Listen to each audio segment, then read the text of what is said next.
Tribuna Livre, 1º de outubro de 2025. No programa de hoje, nós vamos contar com uma convidada especial.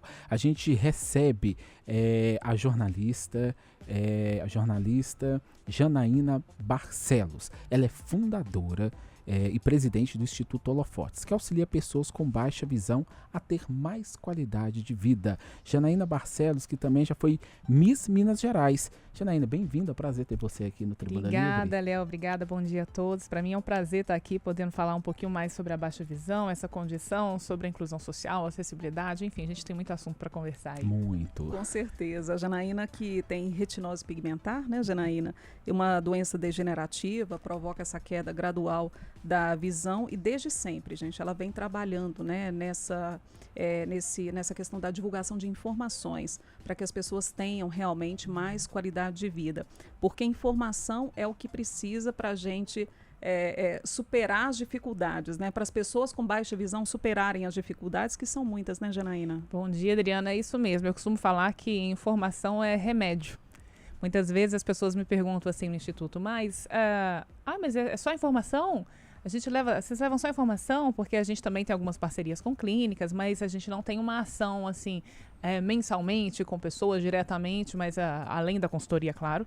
Mas o pessoal fica falando, mas é informação. Eu fico, gente, informação é tudo, informação é remédio, informação é tratamento e é extremamente importante, porque essa informação as pessoas não vão a lugar nenhum, acabam descobrindo um diagnóstico que não tem cura nem tratamento, né, se afundam na depressão, desistem dos sonhos e aí quando a pessoa se depara com a informação, ela vê que tem algo a se fazer, tem formas de se adaptar, existe um mundo, né, que precisa ainda de muita inclusão e acessibilidade, mas que existe um mundo que está sendo transformado, né? As leis estão mudando e é isso, a informação para mim ela é tudo e a gente está aí há 12 anos levando informação com muita alegria e muito prazer. E a informação está interligada também no modo que a gente vive na cidade. E aí, Janaína, nós temos uma pergunta do dia, todos os dias aqui no Tribuna. E hoje a gente está perguntando para você aí, você acha que as cidades estão preparadas para as pessoas com baixa visão?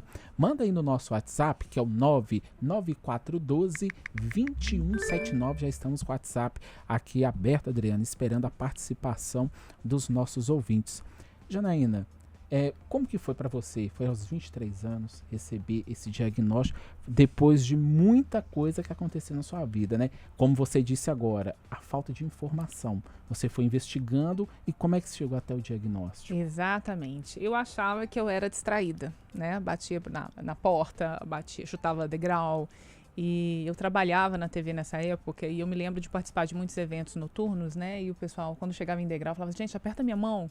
Dava a mão pro pessoal, falava, aperta minha mão quando tiver algum degrau. E as meninas falavam assim, mas isso não é possível que você não tá vendo esse degrau. E eu ficava assim, sei lá, não tô. Mas também não era aquela coisa, eu tinha 19 para 20 anos ainda, 21, até que um dia eu chutei um hidrante na rua, andando, era por volta de 5, 6 horas que estava escurecendo, então começa a dar aquele contraste visual, né, pra gente, que é onde mais pega a retinose pigmentar, que é a visão noturna. Mas eu jamais ouvi falar sobre a retinose pigmentar até então. E eu chutei um hidrante na rua e aquele dia eu falei, olha, não tem a menor condição, eu tenho alguma coisa, eu vou ao oftalmologista ver, porque a minha mãe me levou ao oftalmo quando eu era criança. E, infelizmente, ele não fez um exame simples. E isso acontece até hoje, tá? A gente recebe muitos casos assim no Instituto, que é um mapeamento de retina. Simples, ele faz na hora ali com a pessoa e não fez. Então, ele fez aquele da tabela de Snellen ali pra mim, viu que a minha visão estava boa, o que eu enxergava até hoje, o que eu vejo com qualidade, me mandou para casa, assim, um diagnóstico. Então, eu passei por muitas situações, por exemplo, de bater meu carro 2 vezes, porque eu não sabia que eu tinha baixa visão. E aí, de noite, isso filme preto, escuro. Olhei para o lado, não vi, joguei o carro, bati para a direita e para a esquerda. Depois que eu descobri o diagnóstico, como a informação chegou para mim, eu tirei o insufilme do carro, nunca mais bati o carro. Olha só a importância de saber o que se tem, né, para poder se cuidar. Quantas vezes as pessoas passam, né?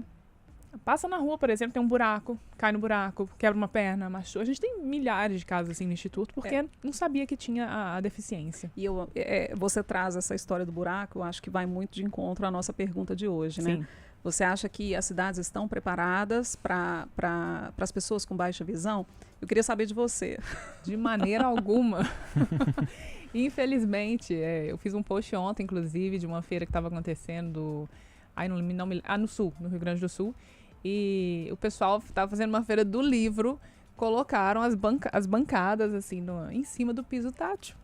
Então, assim, eles não imaginam que a pessoa que é completamente cega ou que tem uma baixa visão muito danificada, vamos dizer assim, que precisa de usar o piso tátil, né, ela tem que passar por ali, pelo piso tátil no chão com a bengala. E aí, uma vez que a pessoa vai passar, a coisa tá em cima, qualquer coisa tá em cima do piso tátil, a pessoa não sabe pra onde que vai, gente. Não tem como. A pessoa não enxerga, não vê. Você estava falando que tem um caso também vindo para cá. Foi. Eu tava vindo pra cá, eu acho que eu consegui até pegar um videozinho rápido, eu falei, olha ali, olha a situação.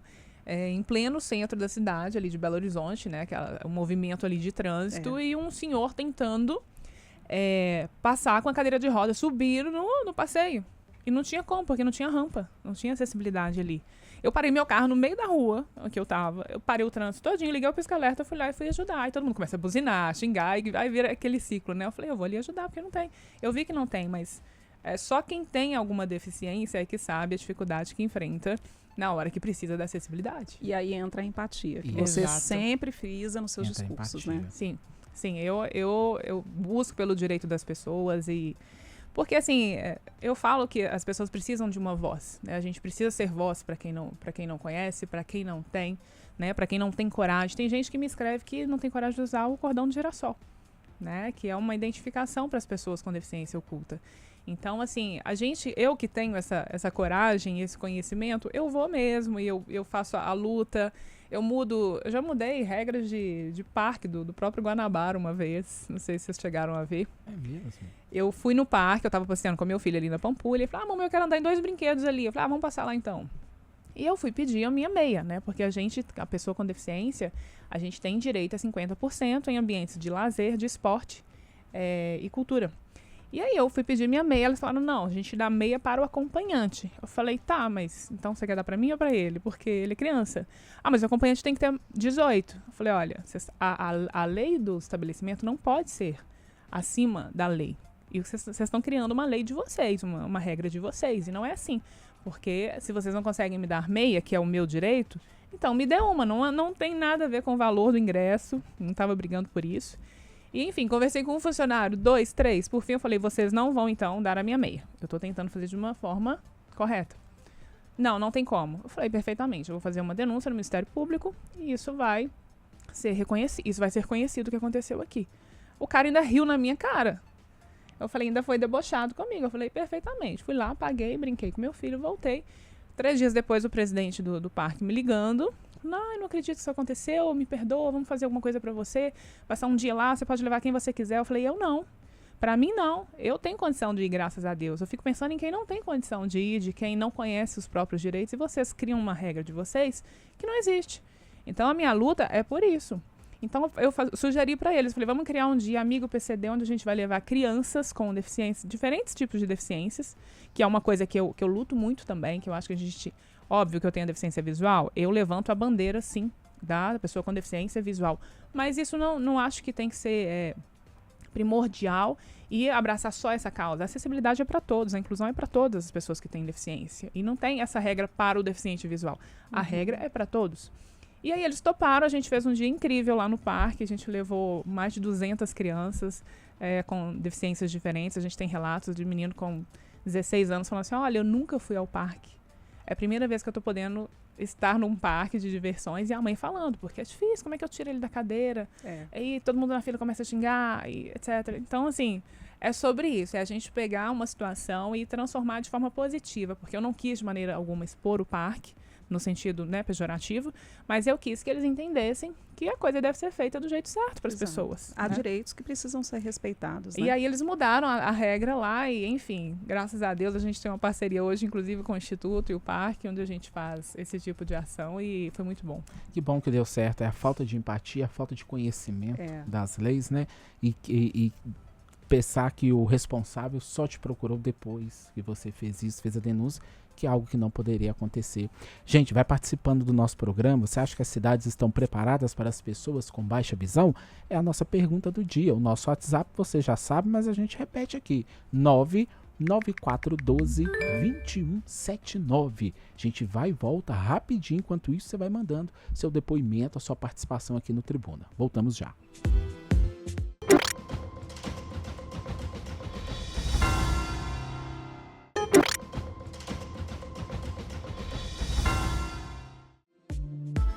Estamos de volta com o Tribuna Livre e hoje estamos falando sobre baixa visão com a Janaína Barcelos, fundadora do Instituto Holofotes. Pois é, e a gente também está perguntando para você, a gente está falando sobre baixa visão, né, aqui com a Janaína trazendo um pouco do relato dela, ela que tem retinose pigmentar, né, e tem trabalhado nessa busca de levar informações também para as pessoas com baixa visão. E a partir desse relato, a gente fazendo essa discussão também mais macro a respeito desse assunto, principalmente relacionado à inclusão. E você acha que as cidades estão preparadas para as pessoas com baixa visão? Essa é a nossa pergunta e você pode responder aqui no nosso WhatsApp o que você acha. Se quiser mandar recado também para a Janaína, fica à vontade, tá? 99412-2179. A gente já tem aqui algumas participações, Janaína, queria até compartilhar com você aqui o depoimento do Marcelo de Matos, ele que é nosso ouvinte, nosso espectador. Ele falou que achou interessante essa história que você contou, né? Essa história de você ajudar, né, a pessoa com deficiência a subir com a cadeira de rodas no passeio. Ele falou que fez uma cirurgia na coluna, né? E ele estava passando pelo Antônio Carlos, no Hospital de Belo... Ele chegou a passar por uma cirurgia de coluna, mas antes dele fazer essa cirurgia, ele estava indo para casa, passando pelo Antônio Carlos, ali na altura do Hospital Belo Horizonte, ele viu um senhor, e ele ficou até amigo desse senhor depois, tentando subir a rua lateral, que era muito íngreme mesmo. Ele disse que parou o carro na frente da base da PM que fica lá, pediu aos policiais para permitir, né, que ele parasse ali e foi ajudar esse senhor. E aí ele fala que dificuldades as pessoas com diferenças, deficiências passam, né, no dia a dia. Hoje, na condição de pessoa com deficiência, eu vejo como nós somos invisíveis. Relato isso mesmo, Marcelo, né? Parabéns, obrigado pela mensagem aí. É sobre isso, eu acho que se cada um olhar para o próximo com esse olhar, né, de empatia, de amor, o mundo vai virar um lugar muito melhor, né? Eu estava vendo ontem um vídeo do Felca que ele falava assim, o que é a busca da felicidade, né? E ele pensava que era o dinheiro, e aí ele conquistou o dinheiro e não era. Ou aí depois ele começou a pensar se era a fama, e depois não era. E ele falou, olha, a partir do momento que eu comecei a ajudar o outro e fazer algo pelo outro, a servir, eu comecei a sentir muito mais felicidade do que o dinheiro me trouxe, do que a fama me trouxe. E é sobre isso que eu vejo, sabe? O amor e servir o próximo. A gente nasceu para isso, né? A gente vê na própria natureza, né? A natureza, ela é um ciclo, uma coisa serve à outra, né? E não é diferente com a gente. Não é viver no mundo individual e você mesmo, depois que foi diagnosticada, você fundou o Instituto Holofotes, você não só guardou aquilo com que você foi diagnosticada, mas pensou no próximo e ajudar o próximo. Conta pra gente um pouquinho como que é o trabalho, o serviço que vocês fazem lá. Vamos lá, o Instituto ele nasceu desde o Miss Brasil, que eu tive que memorizar os passos da passarela para desfilar, porque com luz assim eu enxergo muito bem ainda. Mas durante a noite não, então eu precisei de fato memorizar, e eu só contei isso depois, então eu comecei a receber e-mails de pessoas do Brasil inteiro, querendo entender como que eu conseguia ser feliz, como que eu conseguia sorrir, viver tão bem, né, ter uma vida ativa, mesmo com a deficiência, e ali eu vi essa necessidade de apoiar pessoas, e eu falei, olha, eu tenho essa responsabilidade, eu não posso fingir que nada disso aconteceu, que tem tanta gente que precisa, e eu dar um tchau e pronto, acabou. E eu realmente, quando eu descobri a deficiência, eu não tinha informação. Então, eu vi uma forma de apoiar pessoas levando informação, falando da importância do diagnóstico precoce de doenças oculares. Existem vários, o estrabismo é um. Se você não corrige até a formação do olho, que vai até os 7 anos, 8 anos, depois você vai corrigir só esteticamente, né?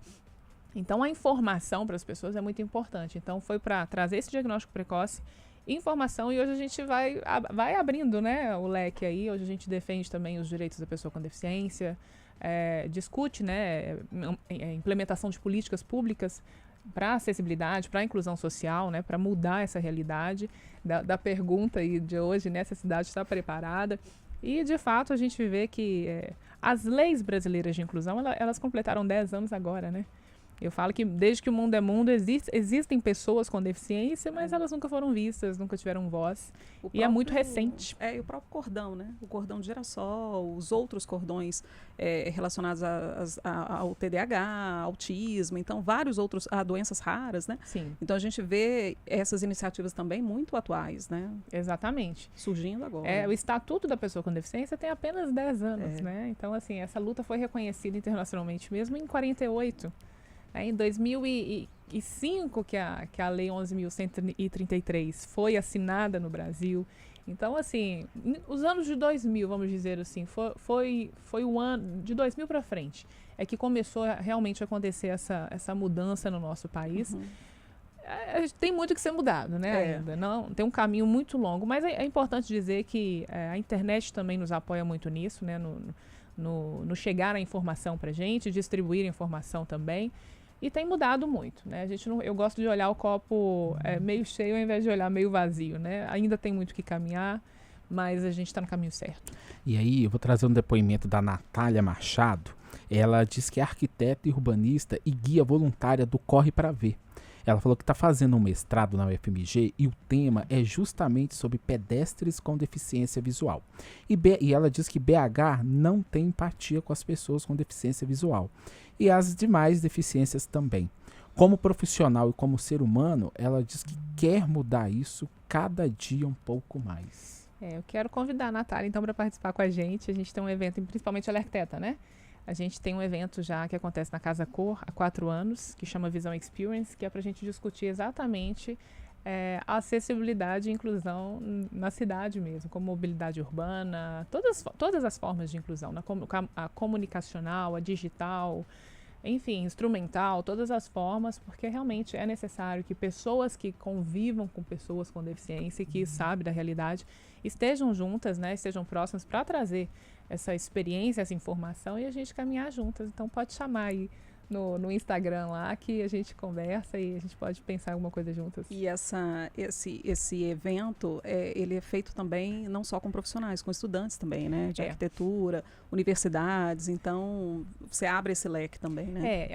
Claramente, a gente convida as pessoas com deficiência, né? Para estar ali com a gente, que a gente quer que elas também contem um pouquinho da experiência, mas o nosso foco principal é levar informação para as pessoas que não conhecem. Né? Essa geração que está chegando de arquitetos, de advogados, de médicos, né? De TI, pessoas que estudam TI. Então, assim, é para levar informação mesmo para o mundo externo.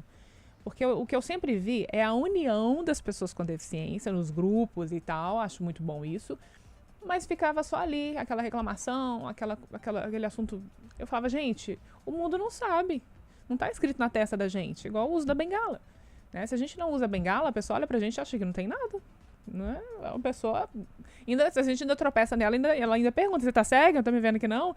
E aí até que a gente explica que sim, né? Já foi, já passou. Então, a importância de levar essa informação para o externo, para as pessoas que não sabem. O uso da bengala eu quero abordar com você no próximo bloco, porque foi um momento bem desafiador para você. Foi. Vocês que estão vendo a Janaína, né? Firme, forte, né? Falando, né? Com essa firmeza toda e com tanta vontade, né? De levar a informação. Ela traz para a gente, né? Esse depoimento nos canais do Instituto Holofotes, também nas redes dela, a respeito desse momento de vulnerabilidade, né, que ela se coloca. E aí vamos falar sobre isso no próximo bloco? A gente vai para o intervalo, né, Léo? Vamos para o intervalo, enquanto isso você vai participando da nossa pergunta do dia, porque ainda dá tempo. A cidade está preparada para as pessoas com baixa visão?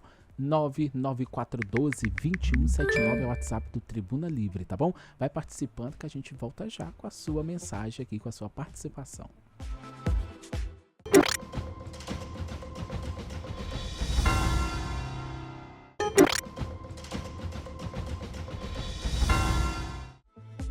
De volta com o Tribuna Livre. Hoje é quarta-feira, 1º de outubro, e hoje nós estamos falando sobre baixa visão com a Janaína Barcelos. Ela que é fundadora do Instituto Holofotes, e você está participando, e quem não participou ainda, dá tempo de mandar a mensagem. A cidade está preparada para pessoas com baixa visão? Vai mandando no nosso WhatsApp 99412-2179. E durante o intervalo, Adriana, a gente está aqui conversando bastante, com muita curiosidade e querendo saber um pouquinho mais sobre a vida da Janaína, como que foi essa adaptação, né? Com certeza. E um dos momentos que me chamaram bastante atenção, acompanhando suas redes, é o momento em que você fala a respeito do uso da bengala, Janaína. Porque foi um momento que realmente te balançou, né? Na verdade, assim, quem tem a baixa visão, né, que está começando a perder, ainda consegue caminhar, ainda consegue fazer muitas coisas. Mas o que acontece, a minha perna, por exemplo, vive cheia de roxo, de hematoma, porque eu bato, porque eu já perdi a minha visão periferial. E aí, a noturna, eu comecei a cair muito, a tropeçar em muitas coisas, e a depender muito das pessoas, e eu vi que eu não ia ter como, ou eu aceitava o uso da bengala, ou eu ia ficar nessa vida. E aí foi um momento que me pegou mesmo, porque a bengala, ela é uma forma, assim, de mostrar a nossa fragilidade. As pessoas olham pra gente, já teve amigo meu que falou comigo em evento que eu fui com a bengala, falou, não, guarda ela, não fica tirando, não fica todo mundo olhando pra gente, porque como não é aceito ainda, né, na sociedade, traz esse preconceito ainda enraizado, né? Então, assim, pra usar a bengala, eu falo que nem o diagnóstico me fez chorar tanto não que eu não chorei com o diagnóstico, mas a bengala me fez chorar. E eu lembro que foi o meu filho de 6 anos que me incentivou a usá-la, porque ela chegou e aí eu guardei Aliás, ela chegou primeiro, meu filho abriu a boca para chorar. E foi chorando, enfiou o rostinho no edredom e foi chorando, aquele choro profundo. Eu falei, gente, será que ele entendeu que eu vou usar a bengala? Ele tá sentindo mal por isso, né? E aí eu falei, filho, o que você tá chorando? É porque a mamãe vai usar bengala? Não, não é. Eu falei, é porque eu queria uma também, pra ficar igual a você. Aí eu falei, meu Deus, tá fácil de resolver. Comprei uma pra ele e tal. E aí ficava eu e ele, né, com a bengalinha dele, e eu saindo com a minha. Mas aí eu coloquei na bolsa a primeira vez pra usar. Fui no restaurante e é assim, a gente calcula. Como a gente vê pontos, a gente fala assim, se eu quiser ir lá no toalete, eu passo por aqui, ali e vou. O problema é a hora que alguém vem através do caminho da gente, porque a gente não vê. E aí é aí que mora o perigo. Na hora de ir embora, a bengala na bolsa, eu falei, não, eu vou passar por ali, ainda assim, adiando o uso dela. Aí meu filho tirou ela da bolsa, abriu, e ela faz um barulhão com ela abre ela arma toda, né? E ele me entregou no meio do restaurante e falou, vamos, mamãe, pode usar, eu tô com você e é com a minha. Eu falei, meu Deus, ele acabou comigo nessa hora. Eu falei assim, gente, é isso, a vida é sobre isso. Estar com pessoas que nos amam de verdade. Porque quem ama a gente não vai deixar a gente de lado, não vai nos abandonar. As pessoas perguntam muito sobre relacionamento, né? Se é difícil pra namorar, pra encontrar alguém, etc. Eu sempre falo, gente, a pessoa que te ama, ela vai te amar por quem você é. Do jeito E vai que você te cuidar, inclusive. Se você for perder a sua visão ou não, a pessoa tem que estar do seu lado. Isso tem a ver com caráter, com personalidade. E eu quero bem longe de mim pessoas que não são assim comigo, né? Mostra a bengala para o pessoal na câmera, que a gente está acompanhando. Aí ela monta, olha o barulhinho. Imagina isso solto. Foi um barulhão no meio do restaurante, mas nunca mais deixei ela, porque todo mundo começou a sair. Foi lindo. Eu fiquei assim, gente. É porque você fala que a bengala também é uma forma de comunicação. Né? A pessoa vê e ela já entende, né? Exato, a pessoa já entende de longe, né? A gente tá com a bengala, a pessoa já sai do caminho. Se você esbarra nela, é ela que pede desculpa, não é a gente, que geralmente sem a bengala, não. A gente esbarra na pessoa, a pessoa ainda xinga. Tá cego, tá vendo? Não. E aí a gente fica assim, né? Você fez até estilosa que nem você. Falei, já que é pra ter uma, se bem que tem a bengala verde, eu preciso falar sobre ela, que tem as cores diferentes, né? A bengala pra baixa visão é a bengala verde. Mas eu tenho a verde, mas eu uso mais essa aqui, sabe? Porque eu falo assim, é o meu erro. Eu levo informação e devia usar mais a verde, porque a verde é pra baixa visão. Mas eu gosto dela porque ela é nesse tom de dourado, gold do iPhone. Aquele, quando surgiu, que eu mandei fazer. E combina com meus acessórios. Eu falei, não, já que eu vou andar de bengala, eu vou andar linda. Linda, maravilhosa. Com a cabeça erguida e vambora. Nós temos participações aqui, Janaína. O Sérgio Nogueira, ele é lá do Concorde, ele, sobre a nossa pergunta do dia, gente, ele está falando que infelizmente as cidades não estão preparadas para as pessoas com baixa visão. São calçadas com buracos e poucos lugares com rampa de acesso à calçada. É o Sérgio Nogueira lá do Concorde. E aí, a Janaína no início estava falando aqui com a gente sobre a questão de dirigir, né? Teve que tirar isso o filme de carro. Eu fiquei imaginando com quem precisa de utilizar o transporte público. com quem precisa de andar a pé pela cidade, com essas calçadas todas acidentadas e com buracos, né? E tem mais aqui, só para complementar, Janaína, se me permite aqui, Léo também, a Dora está falando o seguinte, que ela é míope, mas ela mora em Betim, no bairro Santa Cruz. Ela falou da dificuldade de pegar ônibus, que as letras dos ônibus são letras muito pequenas e dificulta demais, né? Mesmo que você tenha a lente de correção, é difícil de você ver, de você identificar, principalmente à noite. Sim. Aí fica dependendo do outro, né? Lê pra mim. E se não tiver ninguém no ponto, como é que você faz? Já aconteceu isso comigo. De não conseguir ler? É, porque se faz exame de vista e bate a claridade, dilata a pupila e não consegue. E ainda tem um outro problema, que o letreiro vai mudando sempre. Então você nunca sabe o que tá acontecendo, não é? É um problema. E a acessibilidade, como eu falei, ela não é só para pessoa com baixa visão. Ela é para uma mulher grávida, é para um idoso que precisa de uma rampa, de um elevador, né? Que as pessoas... Isso ainda é muito... preso ao cadeirante. Inclusive, a ONU mudou o símbolo da pessoa da acessibilidade, que antes era um cadeirante, né? Inclusive, é um problema até para estacionar nas vagas preferenciais, porque eu saio andando, a pessoa fica assim, por que ela parou aí, né? Então, assim, a acessibilidade ela é para todos, né? Não é só para o baixa visão. Então, é importante. Janaína, vamos falar também sobre as formas de tratamento. E a importância de se procurar ajuda especializada, não só ficar no primeiro diagnóstico, de você buscar realmente formas de tentar ter qualidade de vida e também até, quem sabe, adiar, né, essa perda que inevitavelmente vai acontecer. E digo mais, não achar que é um desastre, não achar que você é muito desastroso, ou até mesmo, eu tô com um problema ali, deve ser algo simples, né? E só ir no médico mesmo e não avaliar a fundo, né? O grande problema é que a gente sempre acha que tá vendo bem. Mas a gente não tem a visão do outro para comparar com a nossa, né? Eu digo sempre isso porque eu achava que eu enxergava bem, que eu era desastrada, que eu batia nas coisas. E realmente é muito importante esse diagnóstico precoce. Aí você fala assim, mas e daí? Não tem tratamento, não tem cura para retinose, por exemplo, né? Que é uma das patologias que levam à baixa visão. Tá, não tem, mas existem tratamentos paliativos, existem formas de viver, de ter uma rotina saudável. Eu, por exemplo, presto consultoria para as pessoas porque eu, aos meus 50 anos, segundo o meu mapeamento genético que eu fiz nos Estados Unidos, era para eu perder completamente a minha visão aos 50. Considerando que é uma deficiência que pega a noturna, depois vai para a diurna. Eu ainda consigo ver muito bem à noite, eu tenho uma vida super ativa, e tudo isso por causa de suplementação, de estilo de vida saudável, né, que eu vivo em questão de atividade física, emocional. Eu falo que a gente que tem baixa visão, a gente não tem a opção de ser feliz, a gente tem por obrigação, porque o nosso emocional, ele nos afeta diretamente, né, então isso piora a nossa visão, ou qualquer outro problema que a gente tenha já pré-disponível no corpo, né? Então, existem formas, sim. Eu, por exemplo, o último exame que fiz de campo visual, eu recuperei 12% de visão. Que ótimo. E de contraste, algo que é impossível na retinose pigmentar. E aí, alguns médicos que não conhecem a suplementação não indicam. E, na verdade, existem, sim, vários suplementos que são antioxidantes, que são para combater esses radicais livres. Então, o que a gente consegue? Você está falando de uma cura? Talvez, quem sabe, daqui a alguns anos, com outros suplementos. Mas eu estou falando, pelo menos, de preservar a visão para pessoas que estão perdendo. Né? Se para a pessoa que está perdendo, que tem 5% de visão, imagina. Já é o resquício da pessoa, ela tem que cuidar daquilo que ela tem. Então, existe o que se fazer, sim, para pelo menos preservar a visão, e isso precisa ser divulgado. Né? Então, também, quem tiver interesse, tem um link lá na bio do meu Instagram, que é Janaína Barcelos M, pode chamar lá, e tem, inclusive, pode marcar, agendar lá, tem toda a explicação, porque tem o que se fazer, sim. A Geralda, inclusive, está perguntando por que a Janaína está falando sobre a bengala, o problema não tem cura, a retinose pigmentar não tem cura. Aí ela está falando ainda, Janaína, que você é muito guerreira, te dando muitos parabéns aqui. Obrigada, um beijo para você, obrigado pela mensagem.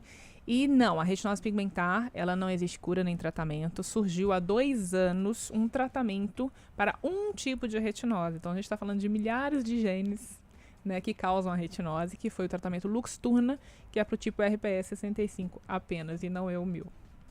Ô, Janaína, nós temos aqui um número de agência e conta também lá do Instituto Holofotes. Para quem quiser fazer, quem tiver à vontade, vocês também recebem. Sim, quem quiser fazer doação, nos apoiar, né? Porque levar informação custa, né? A gente faz os nossos programas, a gente tem o podcast no Spotify, quem quiser acompanhar também, chama Visão e Empreendedorismo. O nosso canal no YouTube, que chama Programa Instituto Holofotes. O nosso Instagram também, Instituto Holofotes. Então, para tudo a gente realmente precisa de apoio. Então, quem quiser apoiar é muito bem-vindo, sim. A gente agradece. Aí, atenção, gente, quem está nos ouvindo, quiser contribuir, agência 32948, tá? Agência 32948, conta corrente 28437, dígito 8. 28437, dígito 8, Banco do Brasil, e está em nome de Instituto Holofotes. Isso mesmo.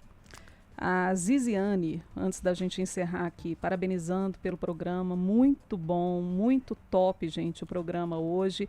Parabenizando você, viu, Janaína? E eu também aqui, em nome, né, de todos os nossos ouvintes, de todos os nossos espectadores, em nome da própria Rede Catedral, te agradecendo por estar aqui, fazendo essa prestação de serviço realmente, que é o que a gente faz e tem o propósito aqui dentro do Tribuna Livre, colocar o Tribuna Livre à disposição, sempre que precisar também, tendo ações, né, que a gente possa divulgar e estar juntos, né, sempre nessa missão de informar e formar pessoas melhores, né? Eu que agradeço pelo espaço, por dar voz, né, e levantar o tema, que é um tema muito importante mesmo. Obrigada. E você é um ser muito de luz, você ajuda bastante as pessoas.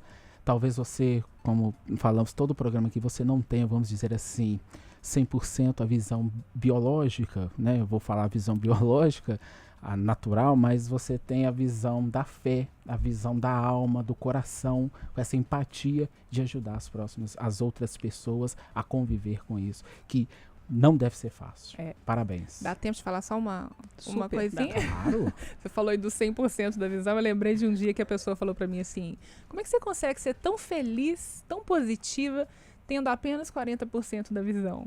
E eu olhei pra cara dela e falei: como é que você consegue ser tão negativa tendo 100%? A pergunta é pra você, né? Então, assim, a forma de enxergar a vida, né, sempre buscando soluções, é a forma mais correta, vamos dizer, de ser feliz e ser grato a Deus pela vida e por tudo que a gente vive, independente de entender hoje ou não, né? Não é olhar o copo vazio.